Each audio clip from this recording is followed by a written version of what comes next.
Today we're reading your spooky stories that you guys got to submit. If you have any stories, any submissions, you can submit them !spooky.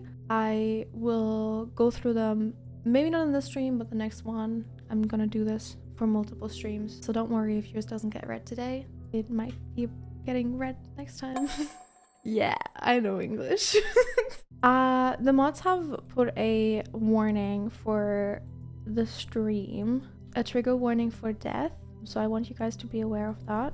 Obviously these are scary stories and ghost stories and spooky stories, and sometimes death is involved with that. I haven't read through any of the things yet, so I don't know what exactly is going to happen. I'm just gonna read it because it's cut off here, so I think I'm just gonna read it. It's still a little scuffed, but for the next stream I'm gonna find out a better way to do it. And then in the video, because this is gonna be a video, hi YouTube, in the video it's gonna be just on the screen. But anyways, so it was the Halloween of 2021, and my friends and I were playing with a Ouija board. All these abandoned, I don't know how to type that, houses, at these abandoned houses. We were in one of the basements and asked the ghost what the job was when he was alive, and he said surgeon. Later we went upstairs in the house and found a surgical bag. Oh my god. So you were talking to a ghost? Surgeon ghosts are so scary to me because back then, who knows what they would have done with you, you know? I've been once to an abandoned hospital, but it was in the daytime, and like it was just us being trespassing teenagers, so I didn't see anything. This story is from my mom, but when I was younger, I used to sit up in bed while I was sleeping and talk to someone at the end of my bed. When my mom would ask who it was, my response would always be the same: great grandma. The same things happened in the car, but I was awake. Bearing in mind she's been unalive for 20 years before I was born. Oh, I got chills. When my grandma died, I think she followed me in particular around for a very long time, because I also used to talk to grandma, and I also used to see grandma and feel grandma. And whenever I was sad, I would be comforted by grandma when I was younger. So when my grandma died, she left me with a little teddy bear, and I would always take him with me everywhere. But when I moved to the UK, all my stuff from Germany stayed in my old apartment, and we only got him back 2 or 3 weeks ago. The only thing I wanted was Teddy. Maybe my grandma is attached to Teddy because she wanted me to have him. My dead mother always knocks the fucking birthday and Christmas cards off the wall. Oh my god. Oh my god. I was cleaning my house last week listening to Lovejoy when I heard a weird noise. I peeked around the corner, nothing. So I continued cleaning, and then I heard it again. I didn't check, but I kept hearing the same noise. Eventually I had enough, and I went to go check again. Still nothing there. I had finished cleaning, and I went up to my room to go to sleep. As I was sleeping, I felt something touch my legs. Then I felt a presence next to me. I opened my eyes and saw nothing, but when I looked to my left, I saw a black entity with a bunch of eyes. It came towards me at full speed, then everything went black. When I woke up, I was covered in a gooey black substance. I went to take a shower to wash it off, but the water was black? What? Are you sure you didn't dream that? That's crazy. But are you sure you didn't dream that? So me, my brother, and our best friend decided to do some silly ghost summoning things like Bloody Mary in the mirror and stuff. I could never. First of all, that's how you die. Have you not watched a single horror movie? I will never in my life touch a Ouija board or say Bloody Mary in the mirror 3 times. Never. Even thinking about it makes my like skin crawl. I hate it. I could never. One we tried was called Cat Stretch, where one person lies down and the other says a chant, and you summon a demon cat, which should leave scratches. Oh, I went to get a candle and then came back, and we started. And when we checked, my brother was covered in red scratches all over his back. I was genuinely terrified. I refused to sleep in my room at night. My brother decided to admit that when I left the room, my friend had scratched his back. So not actually paranormal experience, but I was shitting myself, and I was so angry. Oh my god, I would hate that. I would hate that. I would be so mad. I'm one of those people who's like terrified. Like When I went into the Hellfire Caves, I luckily didn't get any like scratches or anything as far as I could tell, but I was touched. My childhood house always gave me a weird vibe. We moved in after my granddad had died, and it was his old house. My sister got the room he used to sleep in. She used to get scratches and even scars that looked like burns while she was sleeping. I always thought this was a lie to scare me until I moved into the room after she had moved out. Around 2 weeks after settling into the room, I started getting long scratches down my leg that would scar. My dog sleeps in my parents' room, and there's nothing around my bed that I could scratch on.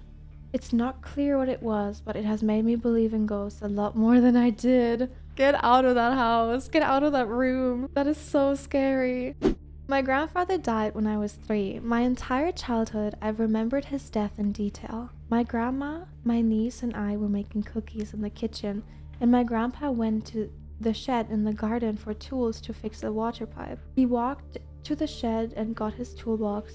When he started walking back over the grass, he collapsed and had a heart attack. I remember this in detail forever, but when I told my parents years later, they told me I was never there.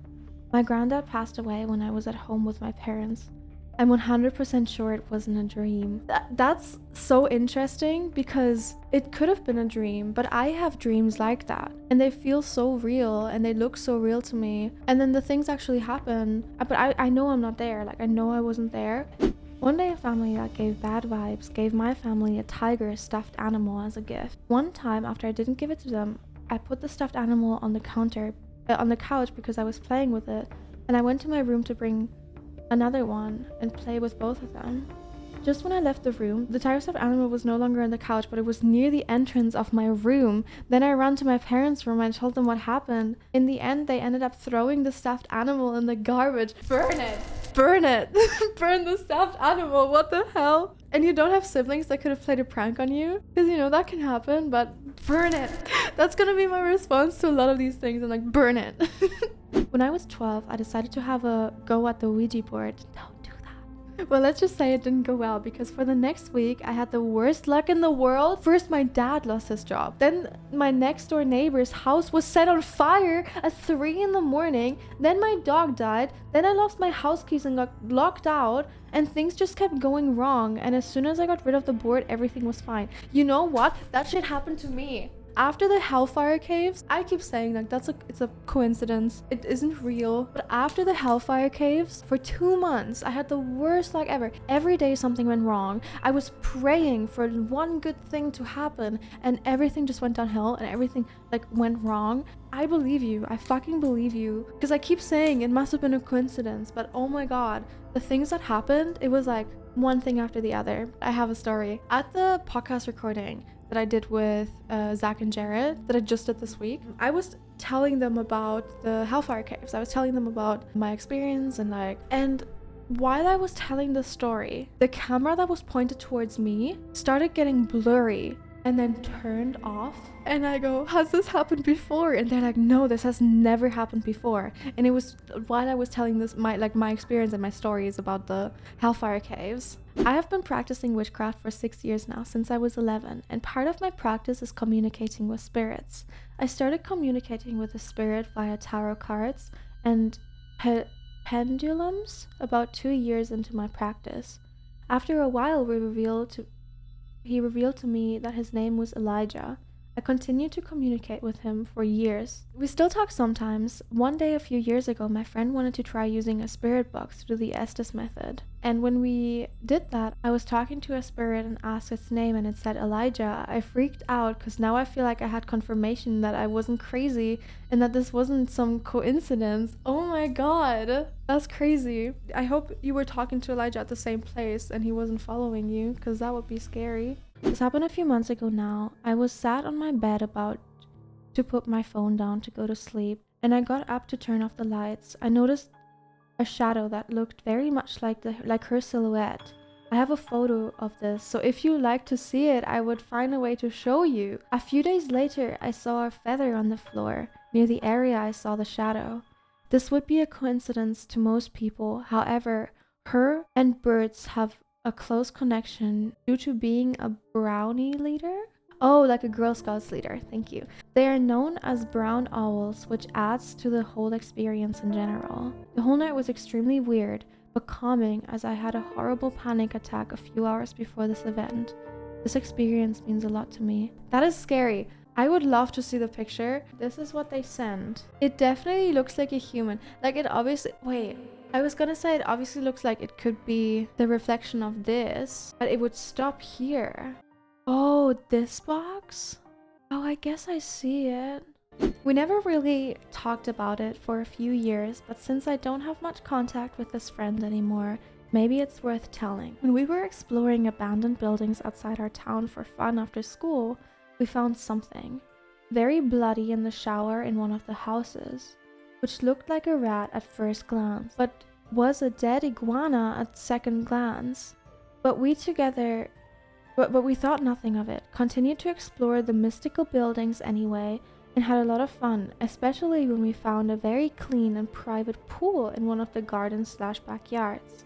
The next week was strange because when we entered the iguana house, it had disappeared. Oh, the iguana. We thought an animal had taken it or someone had dumped it in somewhere, but who knows? When we went to the pool, we saw that the iguana was pinned to the back door with nails, and we were both confused and frankly a bit scared. Since we were trespassing anyway, we didn't talk to anyone about it. So we kept it to ourselves, especially after it was gone the next day. We started to forget about it and moved on as nothing else was happening and we were distracted by life. About 2 weeks later, after we found the iguana, the house burned down, apparently because of the dry wood and the heat during that time. As we were quite a small town, we were able to ask some firemen if they found any burned animals in there. They did not. Though they found some candle wax and daggers besides a bunch of other trash. Our assumption was that they used it for some ritual stuff, but it was still weird to use why they took the same path as we did, as the pool and the house where the iguana was originally found in were like